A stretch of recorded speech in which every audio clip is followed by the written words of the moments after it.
Bore da, and welcome to Wales. Wales is a small nation slightly to the left of England, a land best known for hills and sheep and hills and more hills and possibly some mountains as well. And a man who once spent a weekend in Wales is David Nicol, which may become important later on in the video. One thing about this game that people find tricky is seeing which locations connect to each other one. You can help alleviate this by using paper and pen, or matchsticks or cocktail sticks, but the trouble is these solutions aren't very thematic. So how about these or these? These are handmade and hand-painted location connectors, and they're all supplied individually bagged, so they should arrive in perfect condition. You're going to get 12 of the double connectors and 3 of the single one-way connectors, as well as this really creepy lead investigator token, which comes in either green or blue, which is great because the core game doesn't come with any kind of lead investigator marker. If you are just learning, this is a great reminder. Location connectors are great, particularly for those who use unconventional layouts, either because they make YouTube videos in 16:9, or because their only furniture is a plank of wood and a windowsill. And as you can see, they can even be used to bridge small gaps for anyone playing Extreme Arkham. Now these things are quite chunky, so they're certainly going to be a feature on your table. The keys are approximately 7 centimeters, and the jewels are just over 7.5.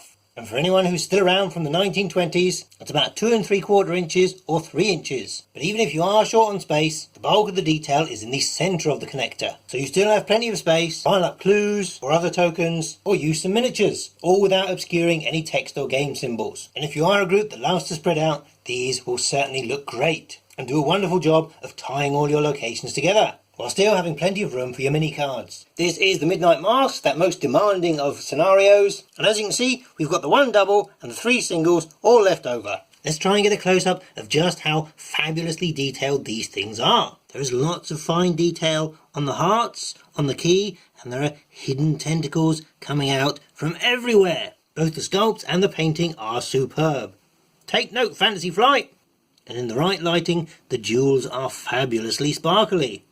One thing worth noting straight away is that the bases of these are unpainted. So you might want to paint them yourself, or if you leave them as is, no one will ever know. Because these are premium handmade items, they do carry an appropriate price tag. But if you want to save a little bit of money, or you are someone with a bit of an artistic bent, then there are self-assembly, unpainted versions for you to have a go at yourself. It was packaged in this extremely sturdy and rigid cardboard box, which had no trouble with the domestic post, and probably would do very well for air travel and international shipping. There was plenty of tape to keep everything closed, and inside is a big bundle of goodies. It was packed in layers, so it wasn't all clumped together so things could bump and get damaged.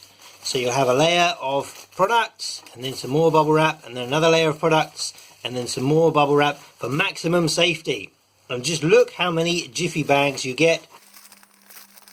Loads of them! And even the bottom of the box is expertly lined. These look to be some form of cast resin.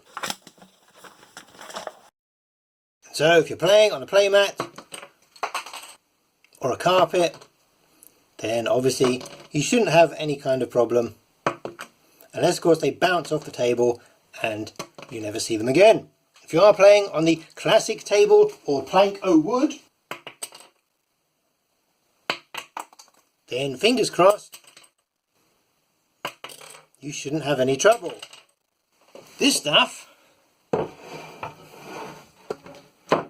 is slate. The entire economy of the nation of Wales was built on this stuff. It's a naturally occurring stone used for roofing, for cladding, and in the oldie days, chalkboards. Some of you may have a granite worktop or a tabletop, so let's have a go.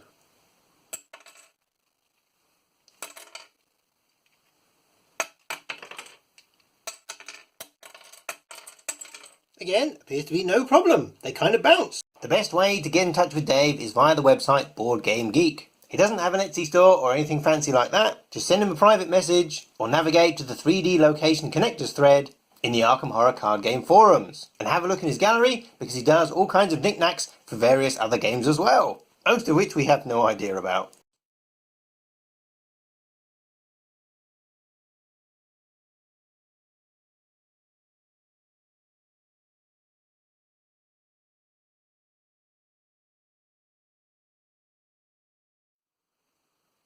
We wouldn't recommend using slate when pimping out your game of Arkham Horror, because slate is a very brittle material, and it will fragment into little flakes like this, and you don't want that jammed up on your fingernails, do you? Ow, ow, ow.